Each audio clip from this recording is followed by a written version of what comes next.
Please, close your eyes until I say open. Please, close your eyes until I say eyes open. Don't worry, this will only take a couple of moments. I want you to come with me to revisit a memory that I'll never forget for the rest of my life. See, I was 13. Laying in my home, I was fast asleep until he came and he laid down right here next to me. I didn't think too much of it, because we're supposed to be family.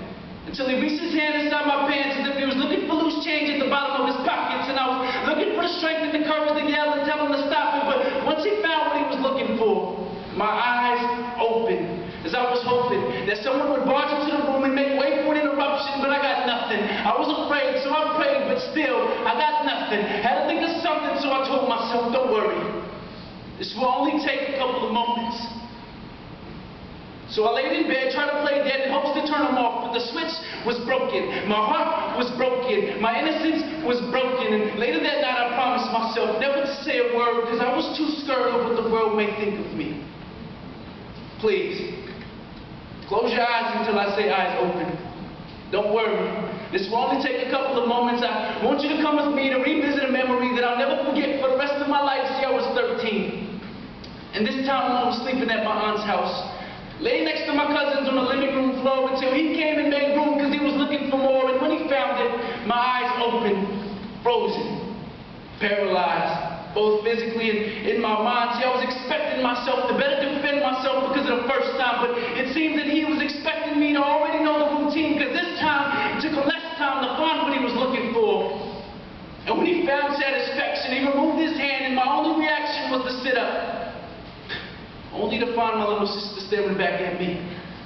You see, she was only 7, so I'm not sure if she was comprehending, but I am sure that I told myself, promise, never to say a word, because I was too scared of what the world may think of me. Because from the moment that this man took his hand and put it in my pants, I was overwhelmed with shame.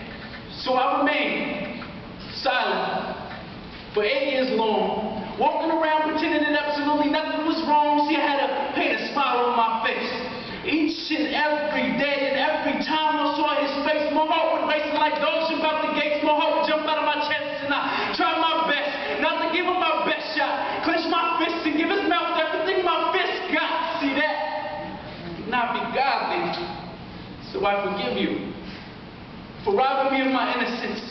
There were no females involved, but you still saw my virginity in a sense. And these whole 8 years, I led myself to believe that God was on his lunch break while this was happening to me, because I didn't see him those 2 nights. But over these 8 years, I've learned that he's everywhere all the time. You just have to look right. See, the first night, he was standing by the closet, watching everything unfold. He stood there but did nothing when this man put his hands inside my clothes, but he was crying and weeping. He said, son, please believe me. This hurts me more than it hurts you, but I need you to do this.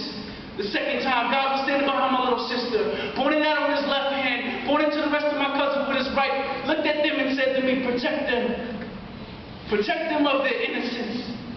And I wish it didn't take 8 years for me to figure this. And I'm sorry if it's too late and you've already had this experience, but please believe me, everything happens for a reason.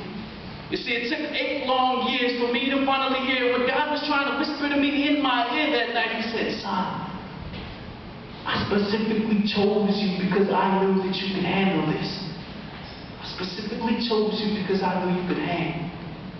Just like my son Jesus Christ did on the cross that day. See, it hurts me more than it hurts you, but I need you to do this. Because I'm going to bring you healing, and I need you to bring hope to those who also been through this. Speak to the nations and let them know that I set you free. Because it hurts when the lost turn to everything but me. See, everything happens for a reason. Because as soon as I let out my secret, those who had similar or worse experiences started to break the chains, started to find the process to be set free. You see, I prayed for amnesia at the age of 13 because I was trying to forget about those 2 painful memories, but those memories would haunt me both when I was awakened in my dreams and held me hostage. But through God, I'm set free. But through God, I found peace. But through God, I can forgive.